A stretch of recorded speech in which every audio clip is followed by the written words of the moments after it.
does like a broker like you? You're 10 years in the business, you're top of your game at CBRE. How is it sustaining other parts of your life, like physically, mentally, when you're performing at an eat what you kill environment? You know, it's interesting. Some people are ultra consistent, but it's a very small percentage of the population. Some people just really have their crap together and just can do it all. I know people like that in my life, and I'm like in awe of them. I don't know how they do it. I once put up a post a while ago about work-life balance. What's your experience been with your work-life balance?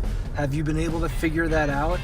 Is it something that you can even figure out? I'm not so sure it is. And how it's a fallacy and it's like fake. Like there's no such thing as work-life balance. It's like life is just something you have to juggle, and work is just something you have to juggle, and whatever priorities there are is what you have to tackle at that moment, and the priorities shift on like a minute by minute basis in some cases.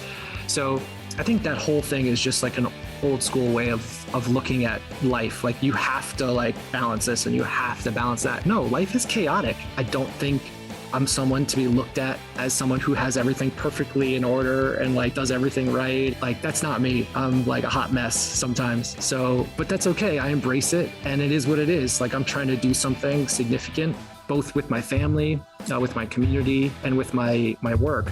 And I want all three of those things to be significant. And there's like only 16, 17 hours in a day if you want to sleep a couple hours, right? So you have to allocate your time to what's, you know, critical at the moment.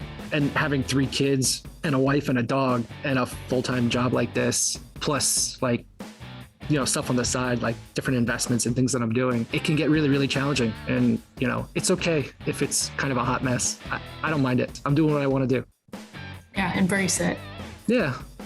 And you don't have to listen to like societal norms about like, you're supposed to do this and you're supposed to do that. I think you have to be good to your family. You have to be a good person. You have to be good to your spouse. You have to be kind and generous, and you have to give charity, and you have to be involved in your community, and you have to work really hard. All those things are super, super important to me, but it's a bowl of soup at this point. Yeah.